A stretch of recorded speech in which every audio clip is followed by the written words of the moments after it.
And today we have an inspiring program for you because joining me in the studio is Karla O'Brien. Karla, welcome to LGBTlife. Thank you very much for having me. Yes, I was notified of your presence thanks to a fabulous video that was put up a couple of weeks ago on YouTube where you really did make a massive impression, not only on the live audience but also on the internet audience as well. Tell us about how did that come about? How were you invited to speak at that event? It was quite interesting actually. My brother did graphic design work for Silicon Republic, which is the company that puts it all on, and NOD is in charge of that. So my brother gave me Anne's details and told me to apply for volunteer work at InspireFest, helping the festival run smoothly. So I was in need of basically summer work or something to put on my CV. I just decided that this would be a good way to get it. I sent in my application to volunteer at it, and the next day NOD got back onto me to say, would you like to speak on stage, because I had to put in a short bio with my application, and she just thought that my story in the bio would resound well with the audience. For the benefit of listeners, InspireFest is largely a technological festival, is it not? Yeah, I think it's categorized as STEM, so science, technology, engineering, and mathematics. And its main focus is on promoting diversity in those fields because it's a largely male-dominated industry. So they try and get in as much people that break this stigma and stereotype as possible. I mean, your address was, as I say, it was I wouldn't have been remotely surprised if I had seen it at a Glen conference or a TENI conference or any of the other LGBT groups. But seeing it as it really was, I mean, what you would call a tech fest, and there you came on, and it was like hardware and software. Yeah, you shared with them the software of being. Yeah, it was a strange one, given that I'm only 3 years through my degree. I don't think I had much tech info to share with people. But at the same time, it's such a diverse, or because the focus is so much on diversity and spreading this message of how different people exist, they obviously thought that my message would provide a powerful statement. Yeah, well, it certainly did. And were you phased at all? Were you in any way intimidated by it? Because you came across as extremely natural, as though you'd been doing this all your life. I think the closest thing I've done is some debating in secondary school, and that was to a room of about 3 people. So I was a bit nervous when I first came out, just the sheer size of the room, but I think I got a laugh out of people early on, and once I kind of realised they were on my side, I was fine from there. Yeah, because as I say, at any time, it was never, it never came across as a political speech, although you could argue that there was a political dimension to it. This was one person telling their story, which I thought was extremely powerful.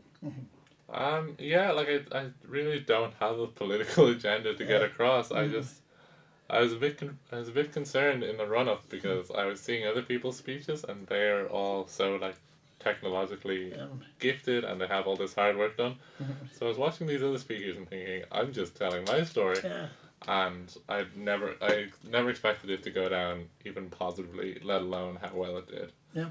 So tell me, how was it received at the venue? I mean, did people come up to you afterwards? I suspect they must have come up and said, "What a courageous thing to do," or "What a really interesting history that you have had." Yeah, it was crazy. Like I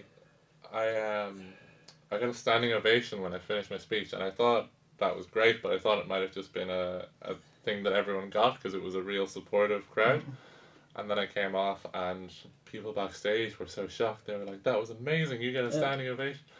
And then I got back to the green room and I checked my phone and my Twitter was just exploding. And I had 8 followers, it went up to 200. And the whole day I was just like a celebrity. I couldn't believe it. Everyone coming up to me, handing me business cards and just wanting to hug me. It was incredible. Your CV might be greatly enhanced by having that. Was there any negative you got it all. Nobody coming up and saying, "Oh, who do you think you are? Or, don't go into that toilet. You're supposed to go to the other one," or anything like that. No, there was one or two tweets afterwards as I started to gain popularity, and like people would just like search through the hashtag of maybe trans or something, Yeah. but like just little trolls. Okay. Nothing in person has been said, but like that's a bit of a bubble of an audience. Like Sure. those are forward thinking. Those are mainly young, real, respectful people. So like the difference between that and what I would get in day to day walking Dublin is a much different story. So when you got back to your peers at UCD and your friends at home and all of that, how did they respond? Were they very supportive, or was there an element of that Irish thing of who does she think she is? I can do that better. Look at her up there on the stage. If they have that, I haven't heard it. It's mainly been support. I think a lot of people have been surprised more than anything because I'm not the most outspoken, or I don't really like speak up at a lot of things. So a lot of people just saw this quiet girl Yeah. that they'd like seen around but not really spoken to, and then they just saw like this speech that was so well received, and the people kind of found it difficult to put these two things together. Yeah. Well, standing there on a stage in front of lots of people is a very, very difficult thing to do, and so you're to be commended for your courage there, because what you reminded me of, I used to work in the comedy circuit writing some years ago. Some people you would see, and you'd see them behind the stage, and they're quiet, they're withdrawn, or whatever. But they go out there on that stage and bang. And that was the way you came across. Is that you've been doing this all your life. That this is the most natural thing in the world.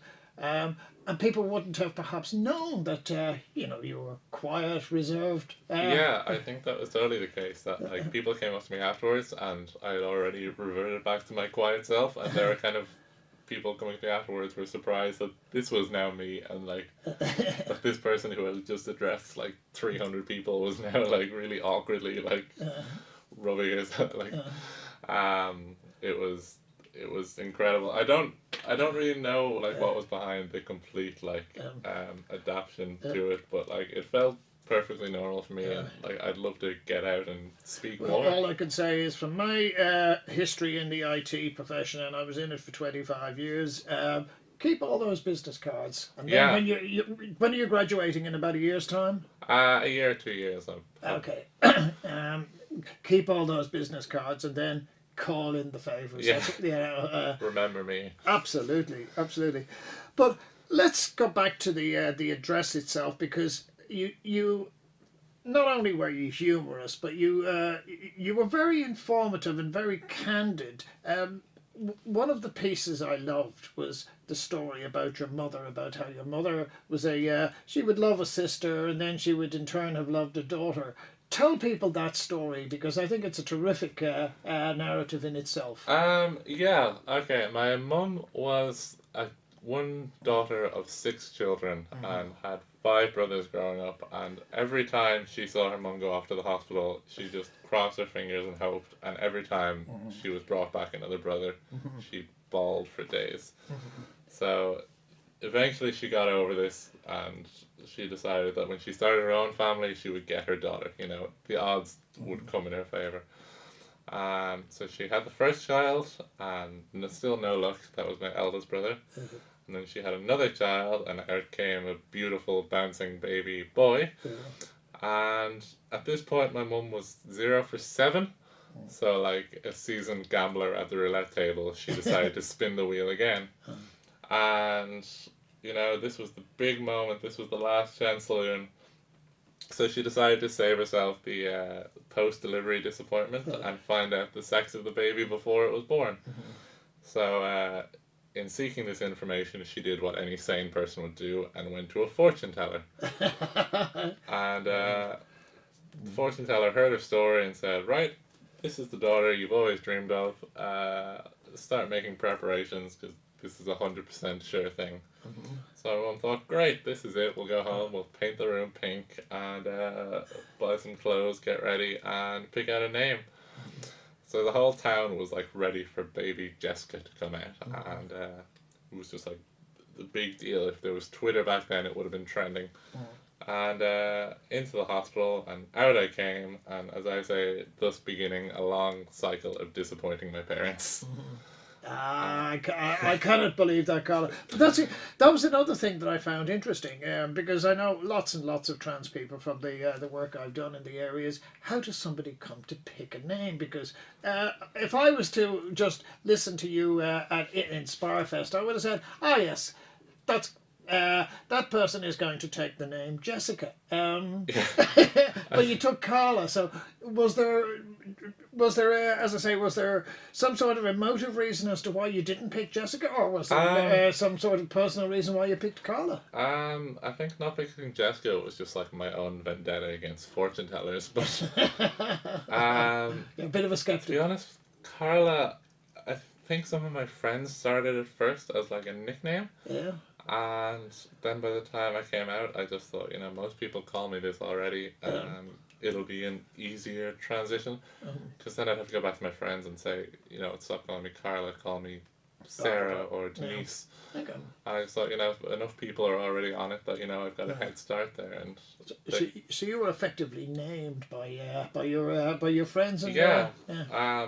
I was obviously, even pre-transition, I was obviously quite effeminate, and for whatever reason. What does that mean, even? Yeah, by a societal standard, I did what the supposed female things are. But yeah, I think my friends just at some point started calling me Karla, and I just decided when I came out that that was good enough. Again, without just purely out of curiosity, was there a Karla that somehow or other that they had latched onto, that they had somehow or other then attributed to you? Because I can only really, the only real name Karla that jumps out to me, apart from the friends I have who are called Karla, is, do you remember, are you old enough to remember Kenny Everett? No. No. Kenny Everett was a comedian who later in life came out as gay, even though he was married, and he was pretty much known as a DJ. But he used to do a TV show, and he had an animation feature called Captain Kremen, the world's most fabulous man. And Captain Kremen's sidekick was called Karla, and Karla was pneumatic like Jessica Rabbit. And that's the only Karla that I could really think of. No, there's no inspiration. It was just like out of a hat. I have no issues with it. If it like sometimes I'd have felt weird if they picked the name of somebody I knew, because it would have been weird like emulating them at such a grown age. So when Karla came out, I just thought, I don't know any other Karlas. It gets to be me, and I don't have to feel weird about taking someone else's name. Well, it's something that's often not appreciated is either masculizing or feminizing people's names. Now, in many respects, that's what people, some of the people I know have done. So that if somebody would call, who was known as Victor became Victoria, somebody who was Michael became Michelle, and so on and so forth. Did that ever? I've only found out about that stigma recently. That it very much seems to be like within trans circles that they kind of don't appreciate it. But I don't know. I think if it makes it easier for you and it makes life. If it makes this transition easier, because God knows it's tough enough as it is. Isn't it? So if you want to go with the name that's just the female version of your name, or then it's your life. And again, I have a good friend who's even just older than me, believe it or not, who got their gender recognition certificate about 6 months ago, which is my good friend Claire Farrell. And Claire and I went to the same school, although we didn't know each other at the time. And Claire was saying a week or so ago that at school, because we went to one of those really blokey sort of schools where football and hurling and all of that nonsense was held in high esteem and other things weren't. And Claire was saying that to a certain degree, to deal with what, if you like, the internal, that she became even more butcher, even more masculine, as the terrier on the football field. You don't seem to have, shall we say, had to make those sorts of compromises. Yeah, whether it's a different time or a different environment, I suspect it's I a went different to time. I went to a very big rugby school, Hmm. and the thought of that from day one, like even before I'd even thought about anything to do with gender, it was just not for me. Like even if you would consider me a boy then, even as a boy, it wasn't for me. I still play soccer, um, So, and I can get pretty aggressive playing yeah, it. um, So like again, I think it comes down to like how society sees how men uh, should act and how women should act, and that like women can't be aggressive or um, butch. Um, but I never really went into that conversation. I've always been pretty effeminate and well, you've been yourself. yeah, Yeah, yeah. You mentioned you went to a rugby school. Now I went to, as I say, I went to the Gaelic equivalent, and anybody that wasn't, if you like, that uber macho, knock them down and run through them sort of thing, was effectively looked uh, down on to a certain degree, particularly by the Christian brothers. That was the ethos we grew up in. Did you ever have any of that, or were there other people that you could, as I say, you could latch onto and you say yes, and so is he, and so is she, and bum bum yeah. bum. There was certainly like tier system, I guess. You know, like you had certain teachers would be involved in sport and they would all love the rugby The players or the jocks, football as we say. players. No. And then other teachers would just be purely academic and they'd Yeah. like the smart students or Yeah. there'd be ones that are artistic and they'd kind of like, you'd kind of find your own circle and like I'd played chess in primary or in secondary school so that was like sort of my niche and I kind of just made friends with people Of similar. based on like video games and TV and stuff we were into and like very not so much like a common shared interest, but just like our personalities resound well with each other and we could bounce jokes. Yeah. I'd be interested to hear your view on this because uh, many, I won't say all, but some of the people I know from the LGBT community who grew up in rural Ireland and who possibly would identify as more feminine than masculine, although I hate pigeonholing people Yeah. in that regard, they all seem to have one aspect in common, and that's video gaming. And I just wonder, is that to a degree is that the magnetic attraction of video gaming, or somehow or other does it get wrapped up to an extent in one being isolated or feeling isolated growing up? And this is a nice outlet, and particularly if you can communicate with fellow gamers. Yeah, like so, well for me growing up there was no online gaming. It just hadn't come around yet, but it's certainly like there's a couple of aspects that appeal to it for me. One, you could play by yourself. You could just you didn't need a huge circle of friends. You could just put a game in and play, and it could be you entertained for afternoon. And I think with some people there's an element of escapism with it, where you get to lead a different life. Like I always think back and find it funny that I always picked Princess Peach when I played Mario Kart with my brothers. And I always think like, did they wonder back then? Yeah. Like, and there was no particular reason. She wasn't the fastest. I even that young, my brain still resonated with. There's an awful lot going on in that cerebral software that we're not aware of. But the other aspect, which I thought was very interesting and very courageous to mention it, because you also said you were diagnosed with Aspergers. Clearly, before that diagnosis, people might have seen, oh, that person's a bit unusual, or so on and so forth. How was that manifesting itself before you were diagnosed with Asperger's? Were you seen as a troublesome child or a No, difficult child? just sometimes difficult, sometimes just plain odd. I was diagnosed before I was 5, I think. So Okay. my recollection before then is completely limited. But I watched some old home videos of like Christmas, and I could see things like my dad calling my name over and over again, and me just not responding and not there. That's And, interesting, yeah. I got like jigsaws for Christmas, and I would do them upside down, just because I'm not sure whether it was just I didn't understand the concept or I enjoyed the challenge of doing them without the pictures. but there was just weird little like tics that would certainly like make someone think something was off, and like The general view that I've been brought to understand about Aspergers is that people who have Aspergers are highly creative in some regards, highly imaginative. That can often be a double-edged sword. Did you find that yourself? um You know, but you come up with what is you think is an incredible idea, and it probably actually is, but people just don't grasp the nuanced importance of it, or the nuanced meaning of it. I don't think I had many groundbreaking ideas. I had people. I think people are more aware of it now.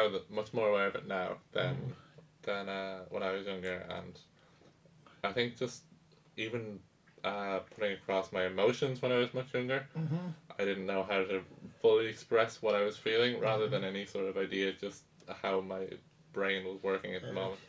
And I would just get very upset when I couldn't portray that, and I was very cry child, and my parents would just get frustrated because I couldn't explain what was wrong, and I'd just start bawling.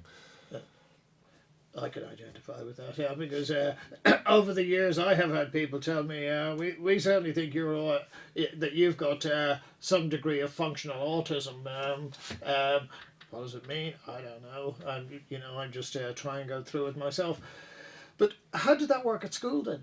Were the teachers empathetic? Were they understanding, or had they not got a clue? Because my diagnosis came quite early, the doctor recommended that I go to a special school to treat Asperger's, and my mum and my dad were both very against that. They thought that I should be around other people and kind of pick up socially from them.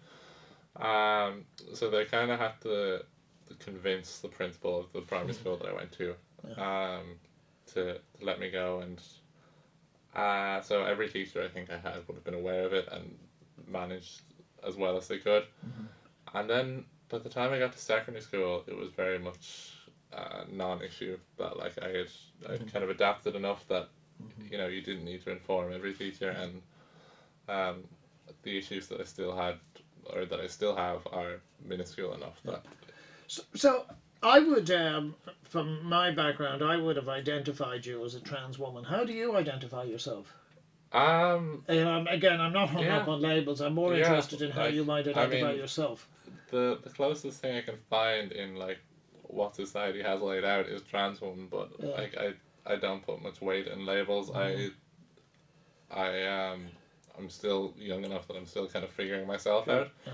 It's still a very new journey for me, and I could figure out in 2 months' time that I've taken a wrong turn here and go that way.